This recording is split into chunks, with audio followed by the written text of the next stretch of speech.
What's up everybody, it's Paddles Prime. I just got back from seeing Solo, a Star Wars story, so I'm going to do a review of it. I haven't scripted this at all, so it's going to be a bit clunky. I mean, I don't script most of my videos, but I script them sometimes, so it's going to be a bit clunky. There's going to be some mistakes that I make in it. Anyway, we're going to start off with what I don't like about the film. Actually, no, I'll do the basic premise first. So, Han and Qi'ra are two kids. They grow up on Corellia. When Han and Qi'ra are 18, Han steals a thing, and then Lady Proxima's a worm and she's in charge of a gang, wants it, but Han gives it to Qi'ra to hide, and then Moloch, who's Lady Proxima's enforcer or something, attacks him basically and chases him in a speeder because Han fought back, and Qi'ra opened a window and some stuff happened, and basically Lady Proxima got a giant wart. Then Moloch chases them and they get to an Imperial gate. They bribe the lady with the thing that they stole, and then she lets Han through, and Qi'ra gets grabbed by Moloch and Rebolt, and then, then Han joins the Empire to escape, and he says, I'm going to become a pilot, and the guy says, what's your name? And he says, I'm Han, and he said, who are your people? And he said, I don't have a people. So, and he's like, yeah, I'll just call you Han Solo.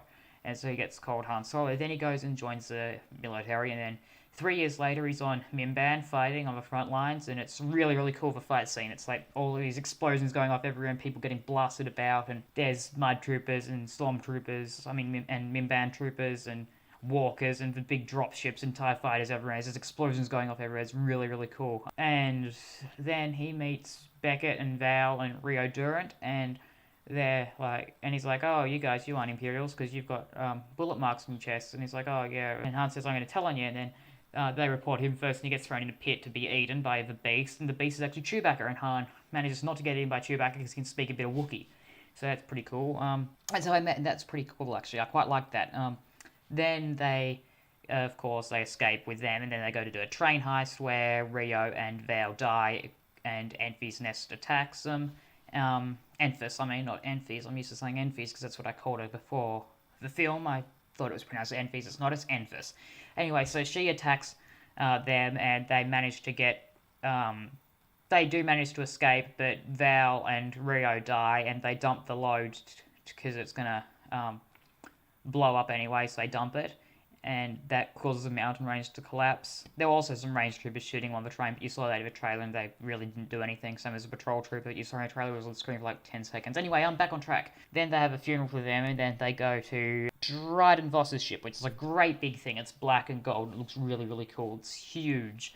And Dryden kills a guy, the local minister or something from the Empire, and they go to... Then Han meets Qi'ra again, who's now working for Dryden, and then they go, and he's like, oh, why didn't you give me the fuel stuff? And then Beckett's like, oh, we lost it because of Enfys Nest. And Dryden's like, of course you lost it because of Enfys Nest. Enfys Nest is everywhere. And then they're like, yeah, we know. And so then they're like, and Dryden's like, give me one reason not to kill you. And they're like, oh, we'll get you back what we owe you plus more. And so then they do go to get it back, and they go to Lando because Qi'ra knows him, and Han tries to bet for the Falcon, and Lando cheats, so he doesn't lose the Falcon, and then but he helps him anyway. He also yells at some people for having droids, and then Leet's just complaining. She's like, equal rights for droids, yeah. She's pretty annoying. I don't like her at all. And then they go to Kessel, and basically they use Han and Chewie as decoy prisoners, while Leet and Beckett and Qi'ra go and fight the Pikes, which is pretty cool. There's actually Pikes on the big screen now. There's only one, I think, in the film, but yeah. Anyway, then Leet screws everything up by releasing all the prisoners and droids, and then that causes massive riot, and basically just about everyone gets killed, and the Falcon nearly gets blown up, but they manage to escape with the stuff that they owe Dryden, and then they got to get to a place, so they're like, oh, we'll have to go through a Kessel Run, and then Lando's like, oh, it'll take too long to go through a Kessel Run. Oh, also Leet dies, and that's, I want to say it's good, but it's not really, because Lando, Donald Glover's so good as Lando, it actually made me feel sad about Leet dying if I didn't like her. Anyway, and they're like, oh, you have to have Leet to get through here, but then when they're going, they run into an Imperial blockade, and there's a new TIE fighter, a heavy TIE fighter, and it comes out and shoots at them, and then they do some stuff, and the Falcon gets shredded, basically. All the wing, all the roof and stuff gets torn off, and the bottom gun gets torn off, and the radar dish gets torn off, and the landing gear gets torn off. They do defeat all the TIEs. And then there's this great big creature that attacks them, and they almost go into the Maw, which is like a gravity well, black hole type thingy. I think it was a gravity well. Then after they go to that, then they go to this refinery place, and Enfys is there, and then they land the Falcon, and it's all smashed up, and Lando tells Han that he hates him, and then they hug, and then Enfys is there, and they're like, and then Enfys is like a 14-year-old girl, and she tells a story about how the bad guys, so Dryden's gang, the Crimson Sun or Crimson Dawn, I can't remember which it was, but yeah, they're like, oh yeah, they came along and they cut everyone's tongue off here, and Enfys is like, my mum, she used to be the leader of this gang, but now I am because she got killed, and so that's why I wear this helmet now, and then they're like, oh yeah, okay, and then Warwick Davis takes his helmet off, and actually you see his face, and he actually talks in this movie for the first time since being in Star Wars. Then Dryden's there, and Beckett says that the fuel's fake. It might have been because Han was being nice to Enfys. I'm not sure.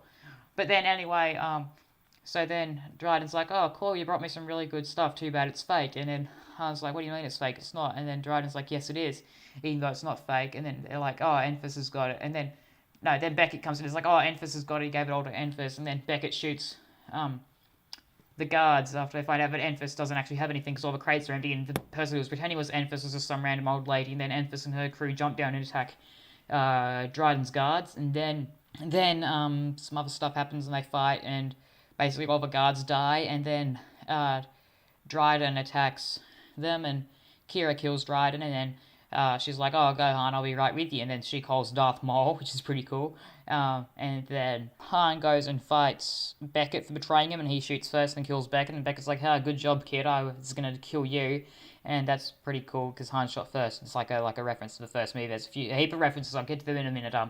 Then there was, then after that, basically, they go back and find Lando on some tropical planet, and Han takes his cheat card and beats him without using a cheat card and wins the Falcon, and then him and Chewie go and fly into space, and it basically ends with them jumping into hyperspace, and that's how the film ends. Okay, so what I didn't like about it, Leet or L3, she was annoying and pretty preachy, even though she wasn't really preaching any kind of real world message. It's like, droids deserve equal rights, and that was pretty annoying, to be honest, lads.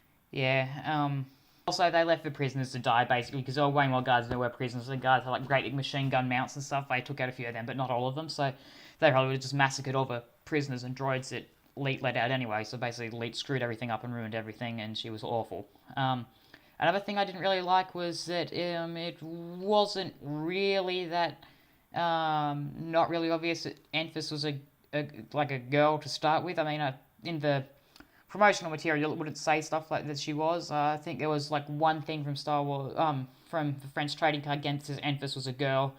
Basically, everything else tried to keep it quiet, and then she appears and she sounds like a girl with a voice modulator, to be honest. So it was pretty obvious that she was straight away. Then yeah, now onto stuff I like. Rio, he was really cool. I liked him. All the actors played their parts really well. Donald Glover and Emilia Clarke, I think they were the best in it, but Alden Ehrenreich was really good as well. There was also a whole bunch of references to other stuff. Among other things, there was Tag and Bink, a reference to the really old PlayStation game, the move that Qi'ra used to kill the Pike. That was a PlayStation 2 game called Warriors of whatever moves it was. I can't remember now off the top of my head. What's his name? Dryden Voss. He had a Mandalorian outfit in his thing. He also had a crystal skull, so reference to Indiana Jones. He had what looked like a giant Sith holocron. That was pretty neat. And the elevators in his ship, the lights on them matched the lights on Death Star, which is pretty neat. Also, I think it could have been like the lights on Star Killer. I don't remember, to be honest. There was also in the intro there was some big Star Stories that weren't finished, and that was pretty neat. It's not really a reference to anything, I don't think, except perhaps a Force Unleashed comic with the unfinished Star Destroyers. That was pretty cool. There was also one of the stormtroopers said, move along, just like out of the original movie. There were mentions of planets like Felucia and a bunch of other planets that appeared in the old Legends and Expanded Universe material, and Clone Wars and whatnot. That was pretty neat. And Aura Singh gets name dropped. Tobias Beckett kills her, and Lando thanks him for that. And there are some pretty cool new droid types. And Darth Maul, at the end, he has the Inquisitor's lightsaber like he has out of Rebels, which is pretty neat. Yeah, that's pretty neat. I liked that. Anyway, Moloch, he was pretty cool while I was in it. Beckett was pretty cool. Dryden Voss was really, really cool. I did like him. Even though he was evil, he was cool. Emilia Clarke played Qi'ra really well. So Donald Glover played Lando really well. Alden Ehrenreich played Solo pretty good. I mean, his voice wasn't what it should have sounded. It was kind of different, but I mean, this is like 10 years before the original one, so it kind of makes sense that he isn't as old. He's only 18 to 22, 21, 22 around that point in this movie, so that's pretty cool. No, he would have been 21, so I mean, his voice still could change as he gets a bit older because he was about 30 in the originals. Um, then there's what else was there? Yeah, I don't really understand why critics are like, "Ray, this movie sucks," and gave it such a low score on Rotten Tomatoes. But it's actually a really good film. Yeah. The dude who said that there's like a robot prison and stuff, I can't remember which channel that was, but he was the first person to do a review of it. Um, Basically, a lot of people in the comments are going, there's robot prisons, how could they? This is rubbish, it's ruined Star Wars, It wasn't a robot prison, there were robots in a prison kind of thing as guards and stuff, but then removed their restraining bolts and they go in and free some of the slaves and stuff, and that was stupid, they all got killed anyway. Um, Another thing that I didn't really like was that there was barely any stormtroopers in it. There was the stormtroopers on Mimban, there was one patrol trooper and like 4 or 5 range troopers, and that was it for the Empire. There was some TIE fighters, and that's about it. Other than Mimban, which of course had a bunch of Imperial stuff on it, that was really cool. Also, I like they had probe droids. They actually called them Viper droids, which is pretty nice because they almost never get called by their actual real name. Like, not even in stuff like Rebels, where it's Filoni basically being the world's greatest Star Wars fan. They didn't even. I don't believe they got called Vipers in that. They might have in season 2. I didn't see much of season 2, but I did see all of season 1, a bit of season 2, and all of season 3. So they may have been called that in season 2. I don't know, to be honest, lads.